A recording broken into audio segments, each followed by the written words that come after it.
Okay, the next dream that I'm going to share with you was one that I had in 2011.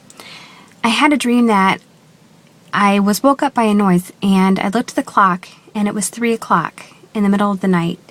And I got up and walked down the hallway upstairs, and I looked out the window and oversaw my backyard. And I had noticed that our shed doors were wide open, and there were 2 men of Middle Eastern descent, and my niece was standing there, and she was holding a flashlight for them. And I kind of gathered that she'd let them in our backyard and was allowing them to go through our things. And so I opened the window and I was hollering out to them to leave, and that I had called the police, they'd better leave, which I hadn't. And they ignored me and just kept going through the shed, and my niece said, no, it's okay, they're good guys, and told me to go back to bed. So I went back and I woke up my husband, and it was kind of difficult to wake him up, and he finally woke up and was understanding what I was saying. So the 2 of us had gone downstairs and went out our back door. And I made about halfway through the backyard area, and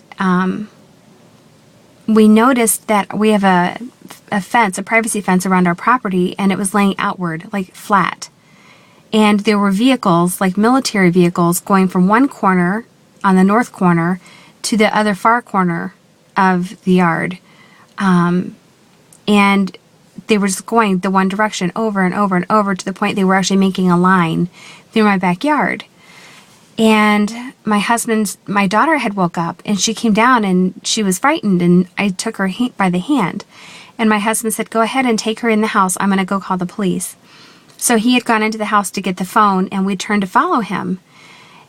By the time we got into the back door, which is our kitchen's right there, the men were inside now, and they had knives held up that they were going to attack my daughter and myself.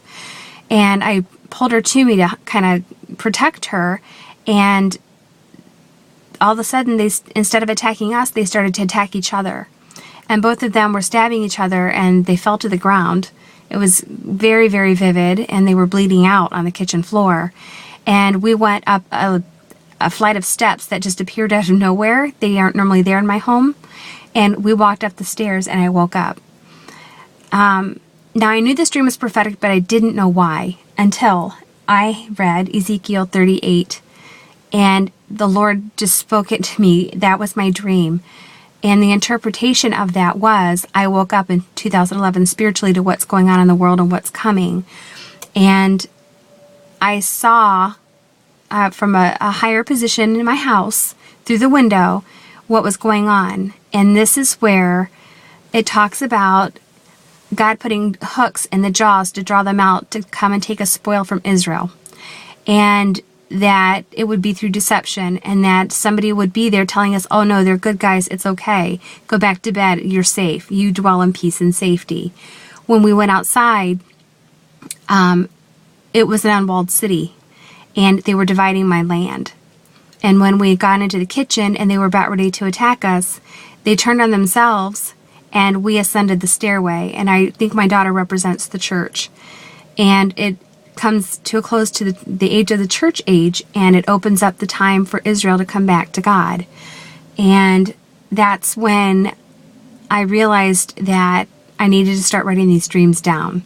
And I wrote this one down, and then God said, go back. All the dreams I've given you from this point on, you need to write them down. And at the time I did, I was just being obedient, and it was for myself and for my family, people that are close to me. And just in the last month or two, God finally, I had a dream where I was sharing these things on YouTube. And I'm kind of a shy person, so this is not something that's easy for me, but I'm just being obedient. And this is just the next step in my journey that He's been having me on for the last 4 years. And I just wanted to share this with you. I would really encourage you to read Ezekiel 38 and 39 and kind of think about this dream as you do. Thanks so much. God bless.